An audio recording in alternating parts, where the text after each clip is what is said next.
श्री स्वामी समर्थ मैत्रिणींनो, आजच्या व्हिडिओमध्ये तुमचे स्वागत आहे। शुभ सकाळ सर्वांना। आणि काल आपले 7000 सबस्क्रायबर पूर्ण झालेले आहेत, त्याबद्दल तुमचे सर्वांचे खूप मनापासून धन्यवाद। आणि खूप लवकर झाले बघा 7000 सबस्क्रायबर। मला वाटते 8 ते 10 दिवसामध्ये पूर्ण झाले असतील।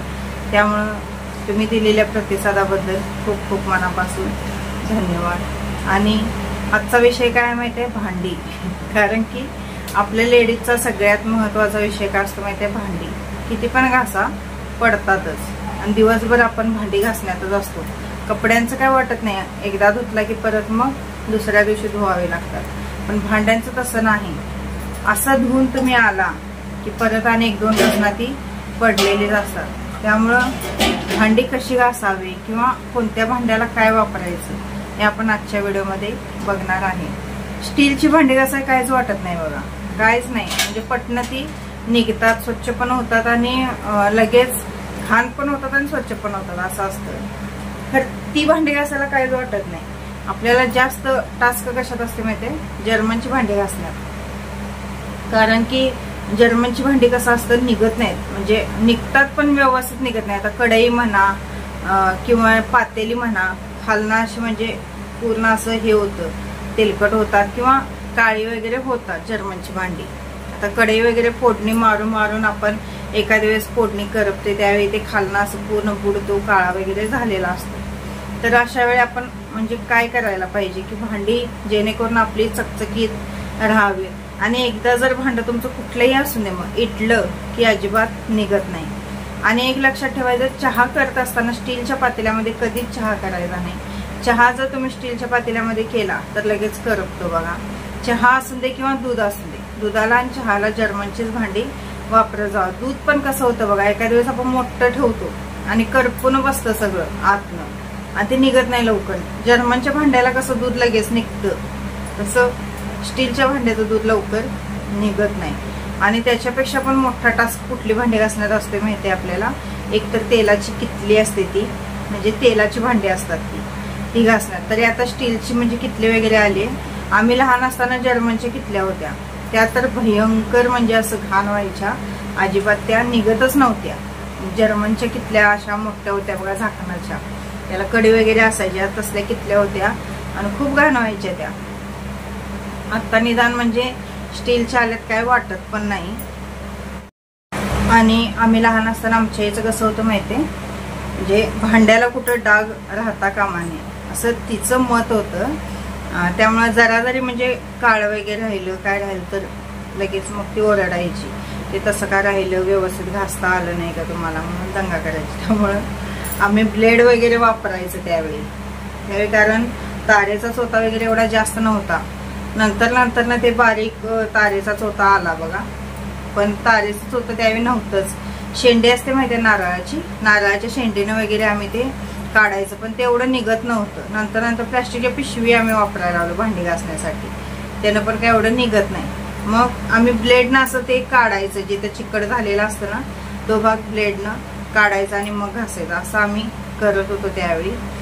पण तेलाची किटलीला वगैरे काय करायला पाहिजे माहितीये का? गरम पाणी करायचं, एकदम उकळलेलं पाणी करायचं आणि त्यामध्ये ओतून ठेवायचं किटलीमध्ये। आणि थोडंसं आपण जो कपडे धुवायचा हे सोडा वापरतो, निरमा वगैरे वापरतो बघा, पावडर असते ती टाकून झाकून ठेवायचं। काय होतं, ते तेलकट असल्यामुळं गरम पाणी आणि ते निरमा त्याचं कॉम्बिनेशन झाल्यामुळे लगेच ते उकलून येतं, लक्षात ठेवा। आणि पटकन किटली आपली स्वच्छ होते, जरा जरी हात फिरवला तुम्ही लगेच स्वच्छ होते। त्यामुळे ती ट्रिक आपण तेलाची किटलीच्या बाबतीत, म्हणजे तेलाचं कोणतंही भांडं असू दे तुम्ही वापरा। कारण आपण देवघरासाठी पण वेगळं तेलाची भांडी करतो आणि स्वयंपाकघरात वेगळं करतो। आणि त्यानंतर आलं ती तांबे पितळेची भांडी, ती तर घासायला खूप वैताग येतो आणि लगेच घाण पण होतात आणि घासणं म्हणजे निघत नाहीत लवकर, ती घासायला वेळ लागतो आणि घाण तर लगेच होतात ती। आणि पावसाळ्यात तर बघा लगेच म्हणजे त्याच्यावर असं डाग पडतात, काळे काळे असे डाग पडतात। आणि भांडी ती दिसायला खूप छान दिसतात, म्हणजे त्यानं घराची शोभा आपल्या वाढते तांबे पितळेच्या भांड्याने। पण तेवढाच आपला टास्क पण असतो ते म्हणजे स्वच्छ ठेवण्याचा। म्हणजे जशी शोभा आपल्या घराची वाढते तशी ते कळा पण काढतात, लक्षात ठेवा। म्हणजे जर स्वच्छ नसली तर येणाऱ्या माणसाचं अट्रॅक्शन डायरेक्ट म्हणजे नजर त्याच्याकडे जाते, लक्ष त्याच्याकडे जातं आणि मग ते माणूस म्हणते म्हणजे काय बाई व्यवस्थित घासत नाही, घरात व्यवस्थित ठेवत नाही, असं म्हणजे एक त्यांचं हे होतं. त्यामुळं तांब्या पितळाची भांडी पण घासायला खूप तरी आता पितांबरी आलेले आहे. आधीच्या काळात पितांबरी वगैरे नव्हतीच. आधी चिंच मीठ किंवा लिंबू मीठ अशानेच घासायची किंवा रिटा वगैरे असायचा बघा, त्यानं आधीची लोक घासायची. आता ते लिंबू चिंच वगैरे येण्यावर जरी घासला तुम्ही तर ती लगेच कोरडी करावी लागतात तांब्या पितळाची भांडी. जरा जर त्याच्यावर पाणी राहिलं ना लगेच डाग पडतात त्याच्यावर परत. त्यामुळं लिंबू आणि मिठानं तुम्ही कशाने जर घासला किंवा चिंचनं मिठानं जरी घासला तर ती भांडी परत एकदा घासायची, परत एकदा साबणाने किंवा मातीनं घासायची. आणि जर साबण माती नसेल तर काय करायचं, आपलं जे ज्वारीचं पीठ असतं बघा, ज्वारीचं पीठ लावून घासायची आणि धुवायची आणि पूर्ण असं कॉटनच्या कपड्याने ती स्वच्छ कोरडी करायची आणि असं पालती मारून ठेवायची, जेणेकरून त्याच्यावर एकही डाग पडत नाही बघा. नाहीतर नुसताच जर तुम्ही चिंच आणि मिठानं घासला आणि धुवून ठेवला तर लगेच डाग पडतात त्याच्यावर. त्यामुळं चिंच मिठानं घासल्यानंतर एकतर मातीनं घासायची, म्हणजे त्याच्यावर माती लावायची आणि घासून मग धुवायचं. नसेल तर आपला जो साबण असतो भांडी घासायचा तो लावून धुवायचं, नसेल तर मग ज्वारीचं पीठ लावून धुवायचं आणि परत ते स्वच्छ पुसायचं आणि मग वाळवून आपण ते ठेवायचं. अशा पद्धतीने तांब्या पितळाची भांडी आपण स्वच्छ करू शकतो. आणि जर्मनच्या भांड्याला हा साबण वापरायचा बघा, काळा साबण. मी कितीतरी व्हिडिओमध्ये दाखवलेला आहे हा साबण, हा काळा साबण वापरायचा आणि खूप छान भांडी निघतात काळ्या साबणाने. त्या फक्त जर्मनच्या भांड्याला वापरायचं हा साबण. म्हणजे या साबणाला एक बॉक्स वेगळाच करायचा किंवा एक प्लास्टिकचा असा डबाच करायचा, त्यात तो साबण आणि आपली जी ताराची घासणी असते बघा, मोठी ताराची घासणी ती वापरायची. जी बारीक बारीक असते ती वापरायची नाही, कारण की त्याचा मग बारीक बारीक खर असतात ते पातेल्यात जाऊन तसंच बसतात आणि मग ते आपल्या म्हणजे पोटात जाऊ शकतात जेवणावाटी. मग ते काय होतं, 4 आण्याची कोंबडी आणि 12 आण्याचा मसाला आपल्याला म्हणजे काय तर अपाय त्यानं होऊ शकतो. त्यामुळे ती घासणी अजिबात वापरायची नाही, कारण लहान मुलं वगैरे बघा म्हणजे मग पोटात गेलं तर त्यांना काहीतरी होऊ शकतो. त्याच्यापेक्षा मोठी तारेची घासणी असते ती वापरायची. महिन्यातनं बाजारात ते लिहायचंच 2 घासण्या, एक हिरवी घासणी आणि एक तारेची घासणी, असं 2 घासण्या त्या लिहायच्याच आणि महिन्याला त्या बदलायच्याच, कारण खराब होतात त्या घासून घासून. आणि खराब झालेलं वापरू नये जास्त, कारण निघत नाहीत भांडी. मग तुम्ही सारखं जर तेच असं हिरवी घासणी पण जास्त मऊ पडलेली जर तुम्ही वापरला स्टीलच्या भांड्यात तर भांडी अजिबात निघत नाहीत बघा व्यवस्थित. त्यामुळे महिन्यातनं एकदा घासणं त्या घासण्या आपण बदलायच्याच. आणि हा साबण तुम्ही 1 महिनाभर जातो जर्मनच्या भांड्याला. फक्त हा साबण काय करायचा, जर्मनच्या भांड्यालाच वापरायचा आणि यात पाणी साठून द्यायचं नाही. लक्षात ठेवा, जो आपण डबा केलेला असतो त्यात पाणी साठून द्यायचं नाही. आपण काय करतो, भांडी घासताना ढीवर पाणी त्यामध्ये घालून ठेवतो, मग तो विरघळून साबण बाधून जातो. भांडी घासून झाली आपली की पूर्ण सगळं त्या डब्यातलं पाणी नितळायचं, व्यवस्थित नितळून ठेवायचं, म्हणजे मग ते कोरडा होतो. किंवा शक्यतो तुम्ही साबण असा नितळून जरी असा उभा करून ठेवला तर तो सुद्धा कोरडा होतो आणि जास्त दिवस आपला साबण चालतो. आता 80 काय 85 रुपयाला मी बॉक्स घेतलेला. आता कसा बॉक्स झाला माहित नाही, 6 महिने झाले असतील मी बॉक्स घेतलेला आहे. खूप दिवस जातो, त्यामध्ये जवळजवळ 10 काय 12 साबण असतात, पण जातं खूप दिवस. एकदम बॉक्स घेतला की भरपूर दिवस जातं आणि कुठली पण गोष्ट एकदम घेतलेली कधीही बरी असते. तर स्टीलच्या भांड्यासनी तर काय आपण हिरवी घासणी आणि आपला जो साबण येतो हिरवा, कोणताही तुम्ही साबण वापरू शकता भांड्याचा, तर तो साबण तुम्ही वापरला तर स्टीलची भांडी निघतात. फक्त घासणी लई अशी मऊ पडूसपर्यंत वापरायची नाही, जरासं सारखं बदलायची. म्हणजे 1 महिन्यातनं तर बदलत जावा ती घासणी, म्हणजे भांडी तुमची छान चकचकीत निघतील. आणि जर्मनच्या भांड्यासनी हा साबण आणि तारेची घासणी असं वापरायचं, म्हणजे ती भांडी पण आपली स्वच्छ निघतात. परत तेलकट भांडी असतात त्याच्याबद्दल मी सांगितलेलं आहे, तांब्या पितळाची भांडी असतात त्याच्याबद्दल सुद्धा मी सांगितलेलं आहे.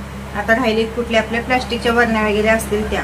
प्लास्टिकच्या बरण्यांना कसं करायचं, तर आपला जो कपडे धुवायचा निरमा वगैरे असतो किंवा पावडर असते बघा, ती आपली कपडे धुवायची ती आणि साधं पाणी मिक्स करायचं आणि आपल्या हिरव्या घासणीने जरी तुम्ही स्टीलची हे जी प्लास्टिकची हे घासला डबे वगैरे बरण्या वगैरे खूप चांगल्या निघतात। आणि जास्त जर तेलकट झालेले असतील तर साधारण असं सुमसुमीत पाणी करायचं आणि त्यामध्ये ती थोडंसं हलकं बुडवून ठेवायचं। प्लास्टिकच्या ज्या बरण्या असतील त्या खूपच असं गरम पाण्यात बुडवायचे नाहीत, नाही तर वाकड्या तिकड्या होतात बघा, त्यांचा आकारच बदलतो आणि एखाद्या वेळेस फुटू पण शकतात त्या, कारण प्लास्टिक असतं शेवटी।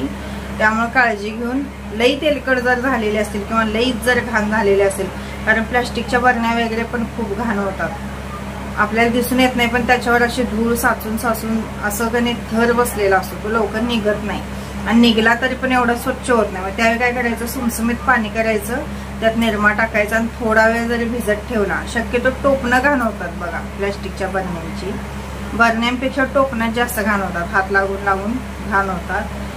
त्यामुळे टोपणं काय करायचं, सुमसुमीत पाण्यात ठेवायची, एकदम जास्त कोमट पाण्यात ठेवायची नाही आणि जास्त करून प्लास्टिकच्या बरण्यांचा वापर करायचाच नाही मेन म्हणजे, कारण ते आपल्याला म्हणजे चांगलं नसतं शरीरासाठी, प्लास्टिक हे चांगलंच नाही लक्षात ठेवा।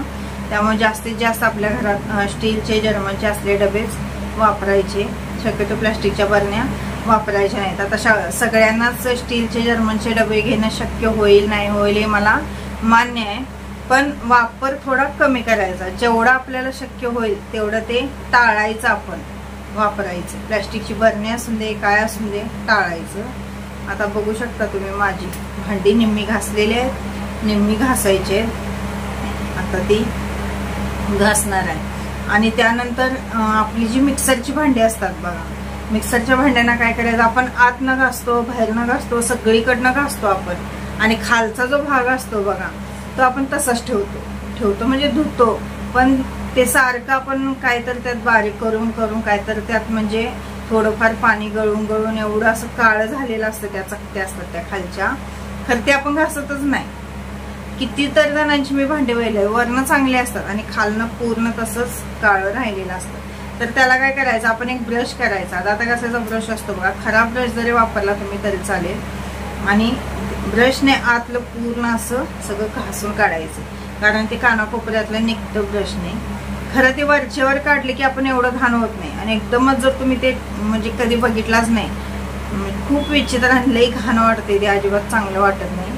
त्यामुळे ज्या त्यावेळी जिथे तिथं जी ती स्वच्छता ही केली पाहिजे, लक्षात ठेवा, नाहीतर अजिबात ते चांगलं वाटत नाही। आणि तांब्या पितळाची भांडी जेवढी लागतात तेवढीच वर काढायची, लागत नाही ती शक्यतो घासून व्यवस्थित वाळवून ठेवला तुम्ही तर चालते। आता आपल्याकडे लाकडी सामान सुद्धा काहीतरी असतं बघा स्वयंपाकघरामध्ये, पळपूट असतात, लाटणं असतं, किंवा एकेकांचं जे कट करण्याचं चॉपिंग बोर्ड सुद्धा म्हणजे ह्याचा असतो। तर लाकडी पण वस्तू कशा करायच्या, तर सारख्या पाण्यात घालायच्या नाहीत त्या, सारखं जर तुम्ही त्यांना पाण्यात घातला तर त्या कुजल्यावाने होतात, लक्षात ठेवा। मग जर तुम्ही धुतला तर त्याला लगेच पुसून कोरडं करून ठेवायला पाहिजे, त्याच्यावर पाणी साचलं नसलं पाहिजे, लक्षात ठेवा। जर पाणी त्याच्यावर राहिलं तर मग त्या कुजल्यावाने होतात, मग त्याचं असं टरफलं निघली जातात बघा लाकडी वस्तूच्या। त्यामुळे लाकडी वस्तू स्वच्छ करताना जरी कापडाने जरी पुसला तुम्ही तरी सुद्धा चालतं। आणि पळपूटचं कसं असतं, सारखं सारखं धुत बसण्यापेक्षा ज्यावेळी आपण करतो चपात्या वगैरे झाल्यानंतर सरळ काय करायचं, कापडानं पुसून घ्यायचं आणि एक पिशवीच करायची आपण त्याला अशी प्लॅस्टिकची, त्यात घालायचं आणि पॅक करून ठेवायचं, म्हणजे पाले वगैरे चाटत पण नाहीत आणि टेन्शनच नाही कुठलं। आणि पीठ वगैरे सुद्धा इकडे तिकडे त्याच्या जर चुकून राहिलेलं असेल तर पडत नाही, आणि आपला म्हणजे आपण जिथं ठेवतो ती जागा सुद्धा घाण होत नाही। तर अशा पद्धतीने भांडी नक्की स्वच्छ करून बघा, आणि माहिती आणि व्हिडिओ कसा वाटला ते कमेंटद्वारे मला नक्की कळवा।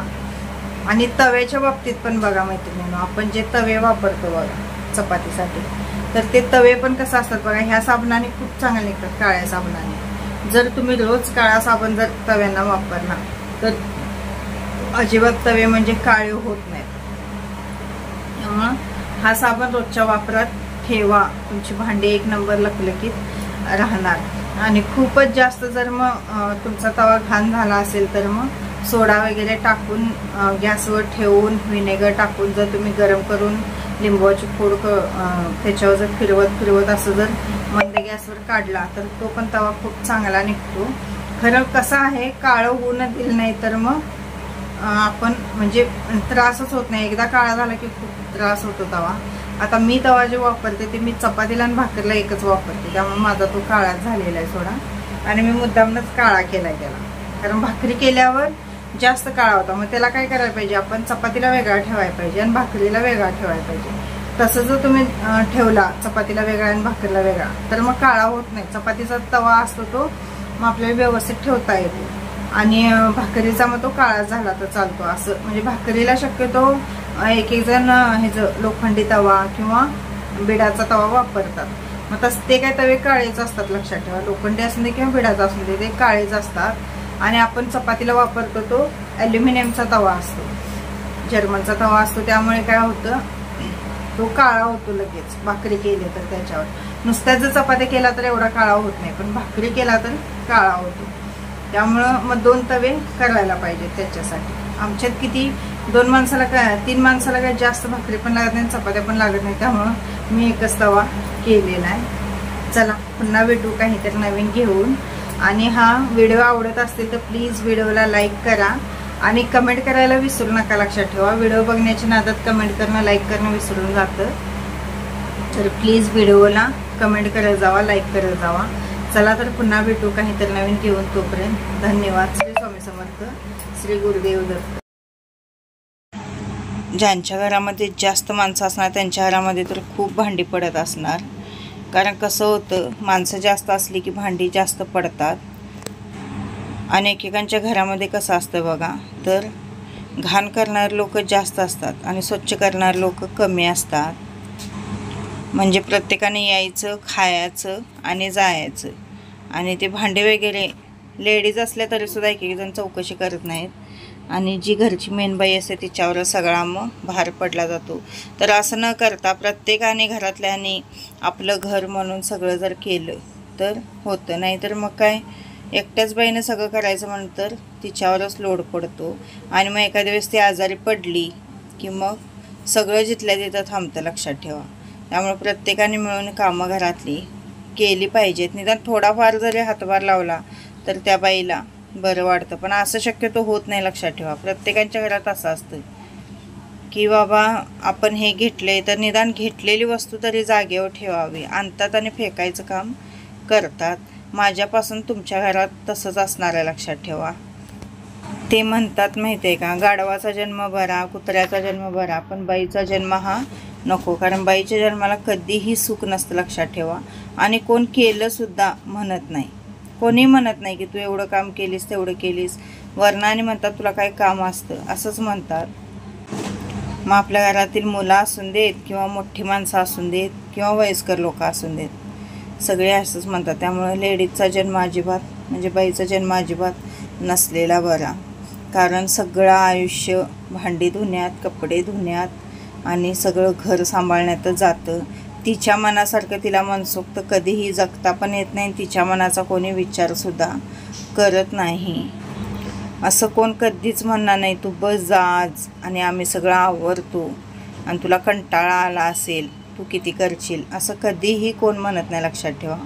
उलट तिलाच काय बाय म्हणत असणार. उलट आणि प्रत्येकाची फरमाईश वेगवेगळी असते. मला हे कर, तुला ते कर, मी ही भाजी खाणार नाही, मी ती भाजी खाणार नाही, असं चालू असतं. असो शेवटी संसार म्हटल्यासारखं आहे. ते रोजचंच आहे. त्यामुळं काय बोलण्यात अर्थ नाही. आणि भांडी घासत असताना मैत्रिणीनं एकदम सगळी भांडी कधी घासायची नाहीत. एक 7-8 भांडी घासून झाली की तेवढीच लगेच धुवून घ्यायची आहेत. माझी परात वगैरे जर्मनची आहे तर बघू शकता तुम्ही किती क्लीन परात दिसत आहे. कारण की मी कायम काळा साबण वापरते जर्मनच्या भांड्यासनी. त्यामुळे एखाद्या वेळेस नाही वापरलं तरीसुद्धा ती भांडी क्लीन दिसतात बघा. कमीत कमी दिवसातून 3 वेळा भांडी घासली पाहिजेत बघा. 3 वेळा भांडी घासला तर भांड्याचा लोड अजिबात पडत नाही. पण घरात असलं तर ठीक आहे, बाहेर गेलं तर मग ते शक्य होत नाही. कारण की बाहेरने यायचं आणि परत ती भांडी वगैरे घासायची, काय स्वयंपाक करायचा असं होतं. माझं पण तसंच होतं. दुकानात जर गेले तर मग भांडी पडतात आणि घरात जर असले तर मग खरं शक्यतो ज्या त्यावेळी जी ती भांडी घासलेली बरे असतात. कारण की मग आपल्यावर जास्त लोड पडत नाही. नाहीतर मग,